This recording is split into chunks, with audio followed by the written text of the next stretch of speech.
ನಮಸ್ಕಾರ. ಅಭಿಮತ ವಾಹಿನಿಯನ್ನ ವೀಕ್ಷಿಸುತ್ತಿರುವಂತಹ ಎಲ್ಲ ವೀಕ್ಷಕರಿಗೆ ನಾನು ನಿಮ್ಮ ಶ್ರೇಯಾ ಸುಳ್ಯ ಮಾಡುವ ಪ್ರೀತಿಯ ಅಭಿಮಾನದ ಗೌರವದ ಸ್ವಾಗತವನ್ನ ಕೋರ್ತಾ ಪ್ರತಿ ವಾರದಂತೆ ನಮ್ಮ ಈ ಪ್ರತಿಭಾ ಚುಕ್ಕಿಗಳು ಕಾರ್ಯಕ್ರಮದಲ್ಲಿ ಅದ್ಭುತವಾದಂತಹ ಕಲಾ ಜರ್ನಿಯ ಜೊತೆ ನಾವು ನಿಮ್ಮ ಮುಂದೆ ಬಂದಿದ್ದೇವೆ. ಸೊ ಇವತ್ತು ನಮ್ಮ ಜೊತೆ ಇರುವಂತಹ ಒಂದು ಅದ್ಭುತವಾದಂತಹ ಪ್ರತಿಭೆ ಆ್ಯಂಡ್ ಅದ್ಭುತವಾದಂತಹ ಗಾಯಕಿ ಅಂತಾನೆ ಹೇಳ್ಬೋದು. ಸೊ ಇವರ ಬಗ್ಗೆ ನಿಮ್ಗೆಲ್ಲರಿಗೂ ಹೆಚ್ಚಾಗಿ ತಿಳಿದಿರ್ತದೆ. ಫೇಸ್ಬುಕ್ಕಲ್ಲಿ, ಇನ್ಸ್ಟಾಗ್ರಾಮಲ್ಲಿ ನೀವೆಲ್ಲರೂ ಕೂಡ ನೋಡಿರ್ತೀರ. ಆ್ಯಂಡ್ ಅದೆಷ್ಟೋ ಕಾರ್ಯಕ್ರಮದಲ್ಲಿ, ಅದೆಷ್ಟೋ ಕಡೆಗಳಲ್ಲಿ ಹಾಡುಗಳನ್ನು ಹಾಡುವುದರ ಮೂಲಕ ಅದೆಷ್ಟೋ ಜನರ ಮನಸ್ಸನ್ನು ಗೆದ್ದಿರುವಂತಹ ಒಂದು ಅತ್ಯುತ್ತಮ ಗಾಯಕಿ ಆ್ಯಂಡ್ ಬಹುಮುಖ ಪ್ರತಿಭೆ ಅಂತಾನೆ ಹೇಳ್ಬೋದು. ಆ್ಯಂಡ್ ನಮ್ಮ ವಾಯ್ಸ್ ಆಫ್ ಆರಾಧನಾ ತಂಡದ ಪ್ರತಿಭೆಯಾಗಿರುವಂತಹ ವೈಷ್ಣವಿ ಭಟ್ ನೆಲ್ಲಿತೀರ್ಥ ಅವರು ಇವತ್ತು ನಮ್ಮ ಜೊತೆ ಇದ್ದಾರೆ. ಸೊ ಬನ್ನಿ ನಮ್ಮ ವೈಷ್ಣವಿ ಭಟ್ ನೆಲ್ಲಿತೀರ್ಥ ಅವ್ರ ಜೊತೆ ಕೇಳೋಣ ಇನ್ನು ಮುಂದೆ ಏನಾಗಬೇಕು ಅಂತ ಇದ್ದಾರೆ, ಇಲ್ಲಿವರೆಗೆ ಏನೆಲ್ಲ ಸಾಧನೆಯನ್ನ ಮಾಡಿದ್ದಾರೆ ಆ್ಯಂಡ್ ಮುಂದೆ ಏನಾಗಬೇಕು ಅಂತ ಆಸೆ ಇದೆ, ಎಲ್ಲವನ್ನ ಕೂಡ ತಿಳ್ಕೊಳ್ಳೋಣ ಬನ್ನಿ. ನಮಸ್ತೆ ವೈಷ್ಣವಿ ಅವರೇ. ನಮಸ್ತೆ ಶ್ರೇಯಾ, ಹೇಗಿದ್ದೀರಾ? ನಾನು ಚೆನ್ನಾಗಿದ್ದೇನೆ, ನೀವು ಹೇಗಿದ್ದೀರಾ? ನಾನು ಕೂಡ ಸೂಪರ್ ಆಗಿದ್ದೇನೆ. ಆ್ಯಂಡ್ ಇವತ್ತು ನಮ್ಮ ವೀಕ್ಷಕರು ವೈಷ್ಣವಿ ಅವರ ಕಲಾ ಜರ್ನಿಯನ್ನು ಕೇಳಲಿಕ್ಕೆ ತುಂಬ ಎಕ್ಸೈಟ್ಮೆಂಟಿಂದ ಕಾಯ್ತಾ ಇದ್ದಾರೆ. ಆ್ಯಂಡ್ ಅದ್ಭುತವಾದಂತಹ ಗಾಯಕಿ ಅಂತ ನಮಗೂ ಗೊತ್ತು ಆ್ಯಂಡ್ ನೋಡ್ತಿರುವಂತಹ ಎಲ್ಲ ವೀಕ್ಷಕರಿಗೂ ಗೊತ್ತು. ಆ್ಯಂಡ್ ಸಿಂಗರ್ ಆದ್ರಿಂದಾಗಿ ಯಾವುದೇ ಕಾರ್ಯಕ್ರಮವನ್ನು ಶುರು ಮಾಡುವ ಮೊದಲು ಒಂದು ಸ್ತುತಿಯ ಮೂಲಕ, ಒಂದು ಹಾಡಿನ ಮೂಲಕ ಶುರು ಮಾಡುವಂಥದ್ದು ನಮ್ಮೆಲ್ಲರ ಪದ್ಧತಿ. ಆದ್ದರಿಂದ ಯಾವುದಾದ್ರೂ 2 ಸಾಲು ನಮ್ಮ ವೀಕ್ಷಕರಿಗಾಗಿ ಹಾಡಬೇಕು ಅಂತ ವಿನಂತಿ. ಗಣೇಶನ ಸ್ತುತಿಯನ್ನೇ ಓಕೆ ಹೇಳ್ತೇನೆ. ಸರಿ. ವಾರಣಾಸ್ಯಂ ಹೇಮವರ್ಣಂ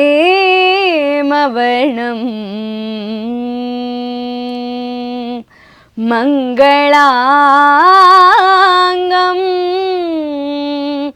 ಮನೋಹರಂ ಗೌರೀಪುತ್ರಂ ಗಣಶ್ರೇಷ್ಠಂ ವಿಘ್ನರಾಜಂ ನಮಾಮ್ಯಹಂ ವಿಘ್ನರಾಜಂ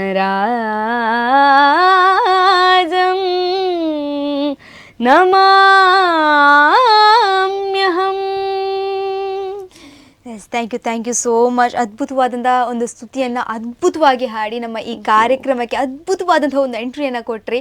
and thank you so much ಅಂತ ಕೇಳ್ಕೊಳ್ತೇನೆ. ಆ್ಯಂಡ್ ಮೊಟ್ಟ ಮೊದಲನೇದಾಗಿ ವೈಷ್ಣವಿ ಭಟ್ ಅವರು ಎಷ್ಟನೇ ತರಗತಿಯಲ್ಲಿ ಕಲಿತಾ ಇದ್ದಾರೆ ಆ್ಯಂಡ್ ಕಾಲೇಜ್ ನೇಮನ್ನು ಆ್ಯಂಡ್ ಯಾವ ಊರಿಂದ ಬಂದಿದ್ದೀರಾ ಅಂತ ನಮ್ಮ ವೀಕ್ಷಕರಿಗಾಗಿ ತಿಳಿಸಿ. ನನ್ನ ಊರು ನೆಲ್ಲಿತೀರ್ಥ. ನಾನೀಗ ಪ್ರೆಸೆಂಟ್ಲಿ SDPTPU ಕಾಲೇಜ್ ಕಟೇಲಿಲಿ ಫಸ್ಟ್ PUC. ಓಕೆ, ಹಾಗಾದರೆ ಮುಂದಕ್ಕೆ ವೈಷ್ಣವಿ ಭಟ್ ಅವರು ಈಗ ಸಿಂಗರ್ ಅಂತ ನಮಗೆಲ್ಲರಿಗೂ ಗೊತ್ತು. ಆ್ಯಂಡ್ ಒಬ್ರೊಬ್ಬರಿಗೆ ಸಿಂಗರೂ ಆಗಿರ್ತಾರೆ, ಒಟ್ಟೊಟ್ಟಿಗೆ ಡ್ಯಾನ್ಸನ್ನು ಕೂಡ ಕಲಿತಾ ಇರ್ತಾರೆ. ಬಟ್ ಹೊರಗೆ ಅಷ್ಟು ತೋರಿಸಿಕೊಳ್ಳೋದಿಲ್ಲ. ಬಟ್ ಯಾವುದೋ ಒಂದು ಆ್ಯಕ್ಟಿವಿಟಿಯನ್ನು ಮಾತ್ರ ಅವರು ಪ್ರಾಪರಾಗಿ ಎಲ್ಲರಿಗೂ ತೋರಿಸ್ತಾ ಇರ್ತಾರೆ. ಹಾಗೆ ವೈಷ್ಣವಿ ಅವರು ಬರೀ ಸಿಂಗರ್ ಮಾತ್ರನಾ ಅಥವಾ ಬೇರೆ ಯಾವುದಾದ್ರು ಕ್ಲಾಸಸ್ಗಳನ್ನು ಅಟೆಂಡ್ ಮಾಡ್ತಾ ಇದ್ದೀರಾ?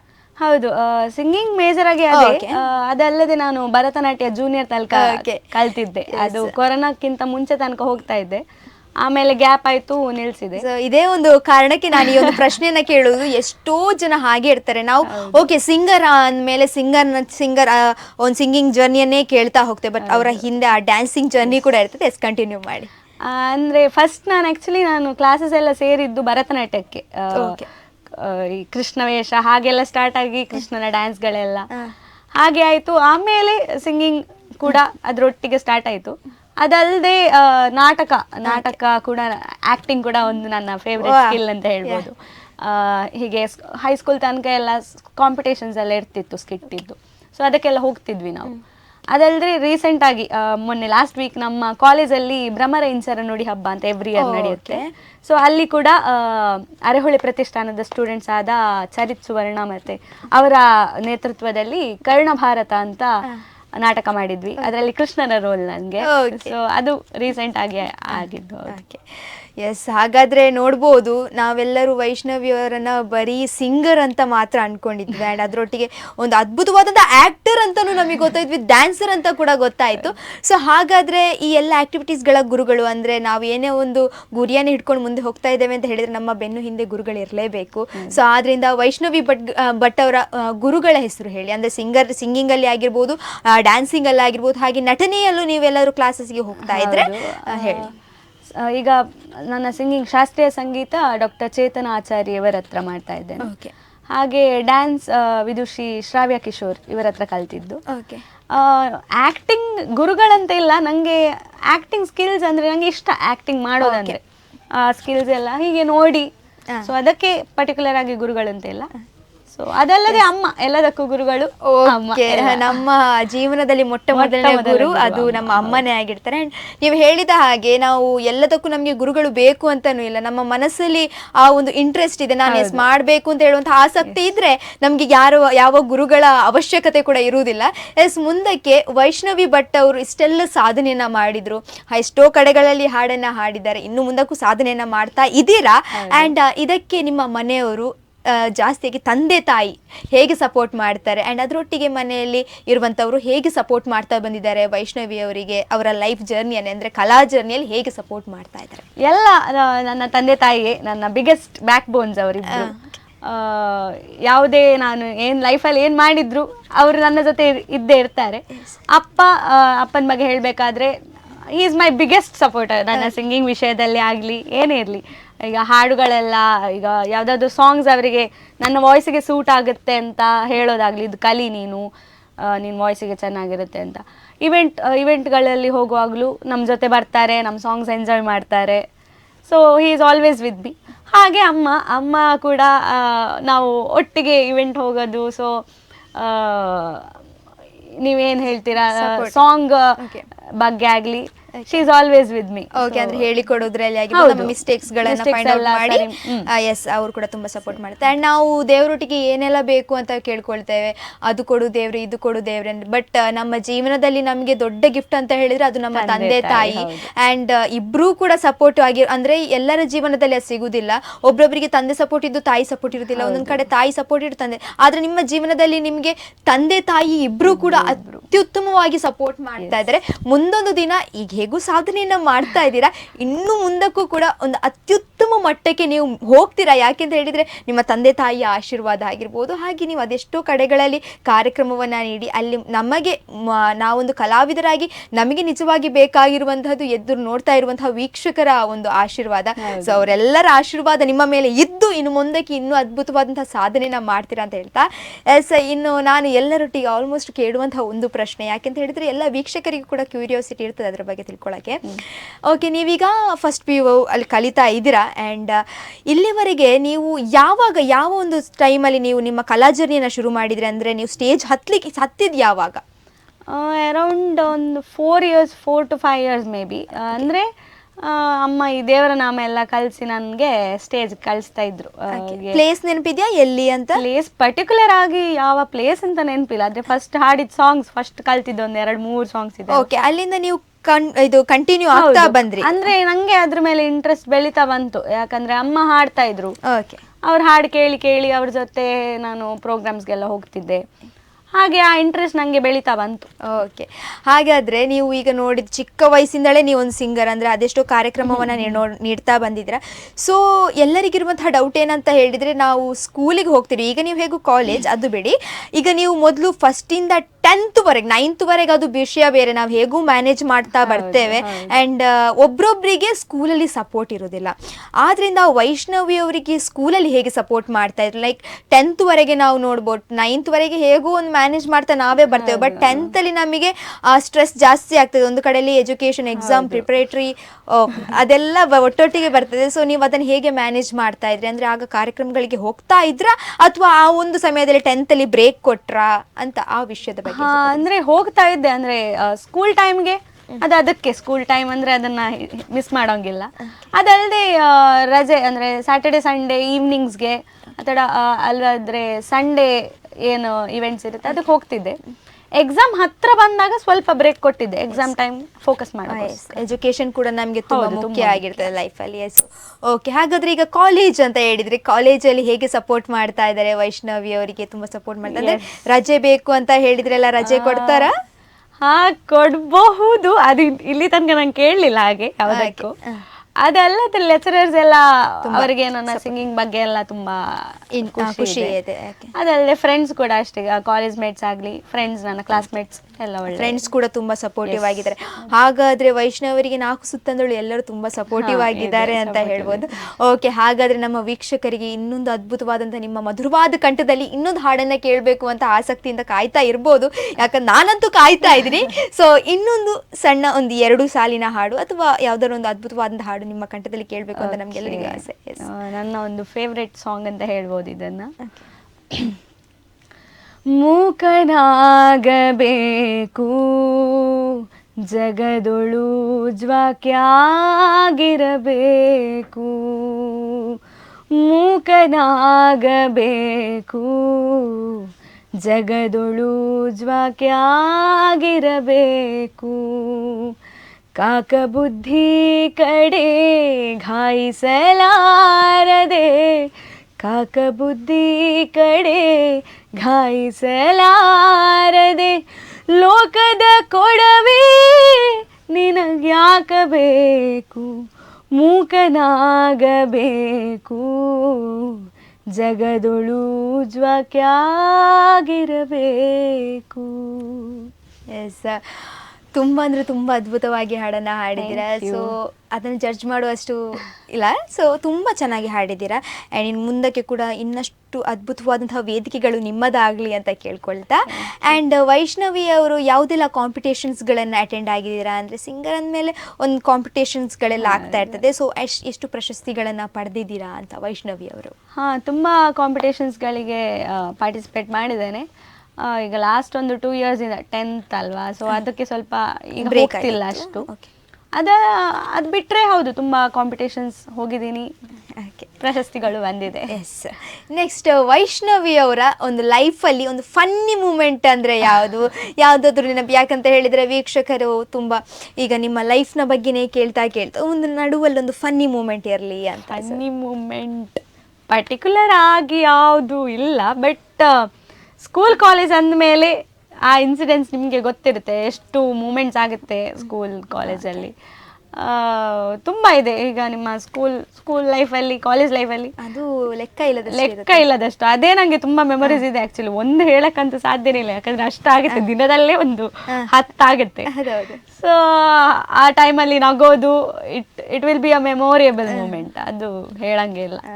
ಅದಲ್ಲದೆ ಮನೆಯಲ್ಲಿ ಅಷ್ಟೇ, ಮನೆಯಲ್ಲಿ ನನ್ನ ಅಪ್ಪ ಅಮ್ಮನ ಜೊತೆ ಫುಲ್ ಫನ್ನಿಯಾಗಿ ಇರೋದು, ಕಾಮಿಡಿ ಮಾಡ್ಕೊಂಡು ಏನಾದರೂ ತಲೆ ತಿನ್ಕೊಂಡಿರ್ತೇನೆ ಮನೆಯಲ್ಲಿ. ಓಕೆ, ಹಾಗಾದರೆ ವೈಷ್ಣವಿ ಅವರ ಲೈಫಲ್ಲಿ ಒಂದು ಫೇವ್ರೆಟ್ ಟೀಚರ್ ಅಂತ ಯಾರಾದರೂ ಇದ್ದಾರಾ? ಅಂದರೆ ನಮಗಂತೂ ಒಬ್ಬರು ಮ್ಯಾಮ್ ಇರ್ತಾರೆ, ಅವ್ರು ನಮಗೆ ತುಂಬ ಅಂದರೆ ತುಂಬ ಸಪೋರ್ಟ್ ಮಾಡ್ತಾರೆ. ಆ್ಯಂಡ್ ಎಲ್ಲದಕ್ಕೂ ನಮ್ಮ ಹೆಸರನ್ನೇ ಕರಿತಾ ಇರ್ತಾರೆ.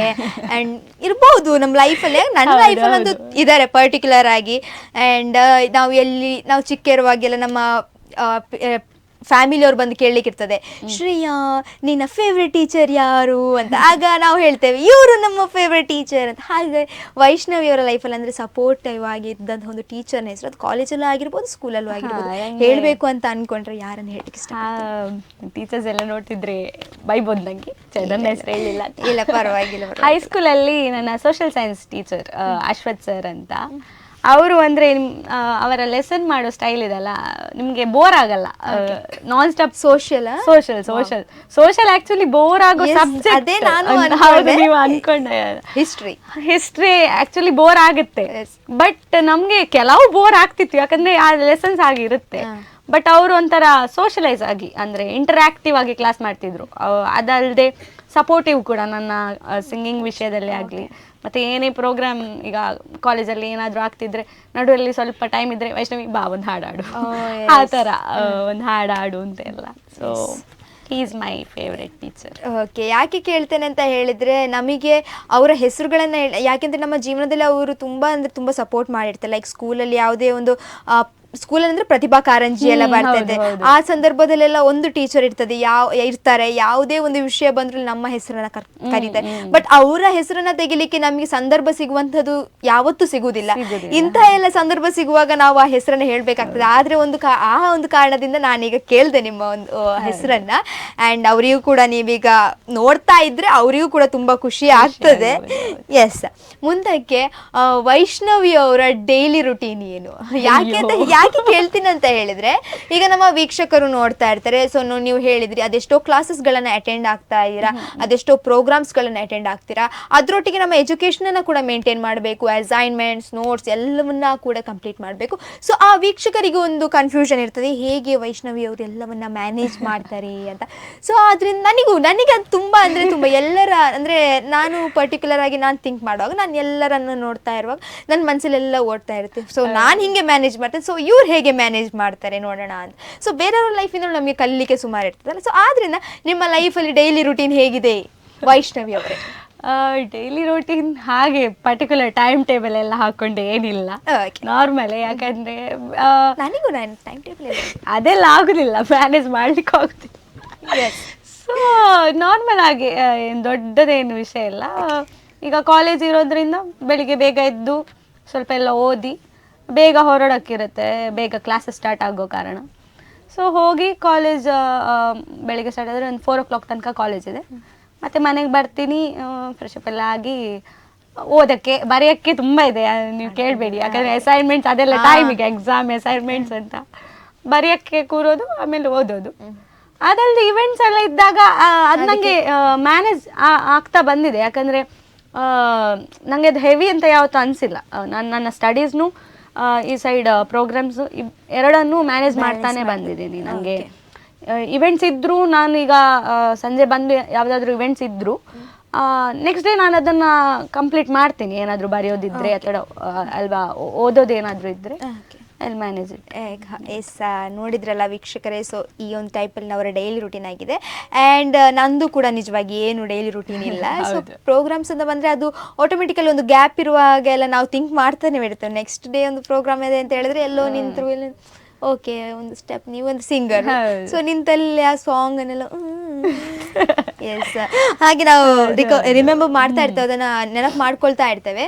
ಸೊ ನೆಕ್ಸ್ಟ್ ಮುಂದಕ್ಕೆ ಹೇಳಬೇಕು ಅಂತ ಹೇಳಿದರೆ, ವೈಷ್ಣವಿ ಅವರಾಗಿ ಎಷ್ಟೆಲ್ಲ ಸನ್ಮಾನಗಳನ್ನ ಪಡೆದಿದ್ದಾರೆ ಲೈಫಲ್ಲಿ? ತುಂಬ ಸನ್ಮಾನಗಳು ಆಗಿದೆ. ಯಾವ್ದಾದ್ರು ನೆನಪಿರುವಂಥದ್ದು ಅಂದರೆ ಒಂದೊಂದು ಪ್ರೋಗ್ರಾಮ್ಗಳಾಗಿ ನೀವು ಹೇಳಿ, ಪ್ರೋಗ್ರಾಮ್ಗಳಾಗಿರ್ಬೋದು ಅಥವಾ ಒಂದೊಂದು ಸನ್ಮಾನಗಳಾಗಿರ್ಬೋದು, ನಮ್ಮ ಲೈಫಲ್ಲಿ ನಾವು ಅದನ್ನು ಮರೆಯುವುದಿಲ್ಲ.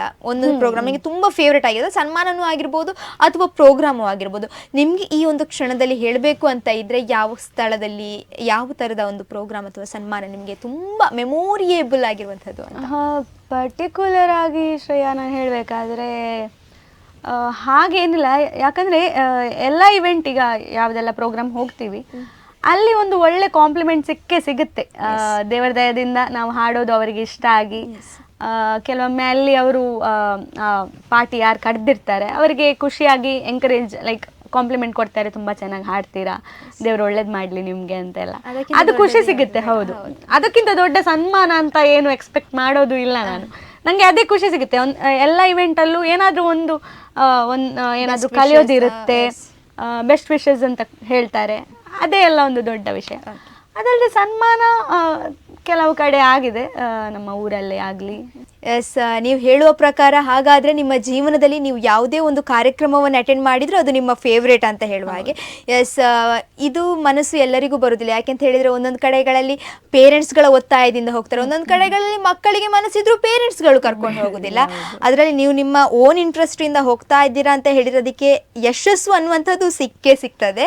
ಎಸ್, ಮುಂದಕ್ಕೆ ವೈಷ್ಣವಿ ಅವರು ಮುಂದೆ ಲೈಫಲ್ಲಿ ಈಗ ಒಂದು ಸಿಂಗರ್, ಅದ್ಭುತವಾದಂಥ ಸಿಂಗರ್ ಅಂತ ಗೊತ್ತು, ಪ್ರೊಫೆಷನಲ್ಲಿ ಆಗಿರ್ಬೋದು ಅಥವಾ ಪ್ಯಾಷನಲ್ಲಿ ವೈಷ್ಣವಿ ಅವರು ಏನಾಗಬೇಕು ಅಂತ ಆಸೆಯನ್ನು ಇಟ್ಕೊಂಡಿದ್ದಾರೆ. ಮುಂದೆ ಎಜುಕೇಷನನ್ನೆಲ್ಲ ಕಂಪ್ಲೀಟ್ ಮಾಡಿದ ನಂತರ ಸಿಂಗಿಂಗನ್ನು ಕೂಡ ಅಂದರೆ ನಮ್ಮ ಕಲೆಯನ್ನು ಕೂಡ ಒಟ್ಟಿಗೆ ತಗೊಂಡು ಹೋಗ್ತೀರಾ ಅಥವಾ ಏನಾಗಬೇಕು ಅಂತ ಆಸೆ? ಆಬ್ವಿಯಸ್ಲಿ ಒಟ್ಟಿಗೆ ತಗೊಂಡು ಹೋಗ್ತೇನೆ. ಯಾಕಂದರೆ ಇದು ನನ್ನ ಪ್ಯಾಷನ್, ಅದು ಬಿಡೋಂಗಿಲ್ಲ ನನಗೆ. ಯಾಕಂದರೆ ನನ್ನ ವರ್ಷದ ಒಂದು ಕಠಿಣ ಪರಿಶ್ರಮ, ಪ್ಯಾಷನ್. ಪ್ರೊಫೆಷನ್ ಕೂಡ ಅಷ್ಟೇ ಮ್ಯಾಟ್ರ್ ಆಗುತ್ತೆ ಲೈಫಲ್ಲಿ ನಿಮಗೆ. ಯಾಕಂದರೆ ಮುಂದೆ ನಾವು ನಮ್ಮ ಕಾಲಲ್ಲಿ ನಿಲ್ಬೇಕಾದ್ರೆ ಪ್ರೊಫೆಷನ್ ತುಂಬ role, it's a big role. ಏನು ಹೇಳಿ, ಏನೇ ಅಂದರೆ ಗೋಲ್ಸ್ ಇದೆ, ಪರ್ಟಿಕ್ಯುಲರ್ ಆಗಿ ಇದೆ ಅಂತ ಇನ್ನೂ ನಾನು ಡಿಸೈಡ್ ಆಗಿಲ್ಲ. ವಾಟ್ ಎವರ್ ನಾನು ಏನು ತಗೊಂಡ್ರು ಅದರಲ್ಲಿ ಹ್ಯಾವ್ ಟು ಅಂದರೆ ಅಚೀವ್ ಅನ್ನೋದು ನನ್ನ ತಲೆಯಲ್ಲಿದೆ. ಓಕೆ, ಸೊ ನಾನು ಅದನ್ನು ಸಾಧಿಸ್ತೇನೆ ಆ್ಯಂಡ್ ನನ್ನಿಂದ ಆಗ್ತದೆ ಅಂತ ಹೇಳುವಂತಹ ಒಂದು ಕಠಿಣ ನಿರ್ಧಾರದ ಮುಂದೆ ಯಾವುದೇ ಒಂದು ಕಷ್ಟಗಳು ಕೂಡ ನಿಲ್ಲುವುದಿಲ್ಲ.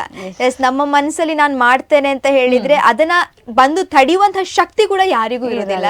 ಆದ್ರಿಂದ ನಿಮ್ಮ ಎಲ್ಲ ಕನಸುಗಳು ಆದಷ್ಟು ಬೇಗ ಈಡೇರಲಿ, ನಿಮ್ಮ ಜೀವನದಲ್ಲಿ ಆದಷ್ಟು ಸಕ್ಸಸ್ಗಳೇ ನಿಮ್ಮದಾಗ್ಲಿ ಅಂತ ಕೇಳ್ಕೊಳ್ಳಿಕ್ಕೆ ಇಷ್ಟಪಡ್ತೇನೆ. ಆ್ಯಂಡ್ ಕೊನೆಯದಾಗಿ ಇಷ್ಟು ಹೊತ್ತು ನೀವು ನಮ್ಮ ಜೊತೆ ಮಾತಾಡಿದ್ರೆ, ಅದೆಷ್ಟೋ ನಿಮ್ಮ ಕಲಾ ಜರ್ನಿಯನ್ನು ನಮ್ಮ ಜೊತೆ ಶೇರ್ ಮಾಡಿದರೆ, ಆ್ಯಂಡ್ ನೀವು ನಮ್ಮ ವಾಯ್ಸ್ ಆಫ್ ಆರಾಧನಾ ತಂಡದ ಒಂದು ಮುಖ್ಯವಾದ ಅಂಶ.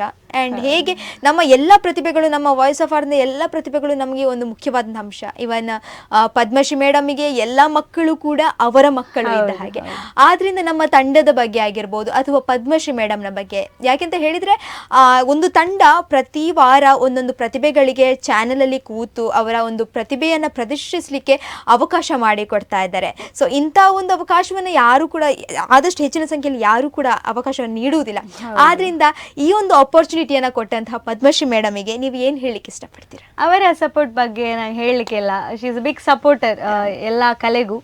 ಸೊ ಅವರಿಗೆ ತುಂಬ ಹೃದಯದ ಧನ್ಯವಾದ ಹೇಳಲಿಕ್ಕೆ ಇಷ್ಟಪಡ್ತೇನೆ. ಆ್ಯಂಡ್ ತಂಡದ ಬಗ್ಗೆ ಹೇಳಬೇಕು ಅಂತ ಹೇಳಿದರೆ, ತಂಡದ ಬಗ್ಗೆಯೂ ಅಷ್ಟೇ, ಎಷ್ಟೋ ಟ್ಯಾಲೆಂಟ್ಸ್ ಇದ್ದಾರೆ ನಮ್ಮ ವಾಯ್ಸ್ ಆಫ್ ಆರಾಧನಾ ತಂಡದಲ್ಲಿ. ಎಲ್ಲರೂ ಒಂದೊಂದು ತರಹದ ಅಂದರೆ ಸಿಂಗಿಂಗ್ ಆಗಲಿ, ಡ್ಯಾನ್ಸ್ ಆಗಲಿ, ತುಂಬ ತುಂಬ ಕಲೆಗಳಿದೆ. ಸೊ ಎಲ್ಲರೂ ಲೆಟ್ ದೆಮ್ ಲೈಕ್ ಸಕ್ಸಸ್ ಸಿಗಲಿ ಅವರಿಗೆ ಅನ್ನೋದು.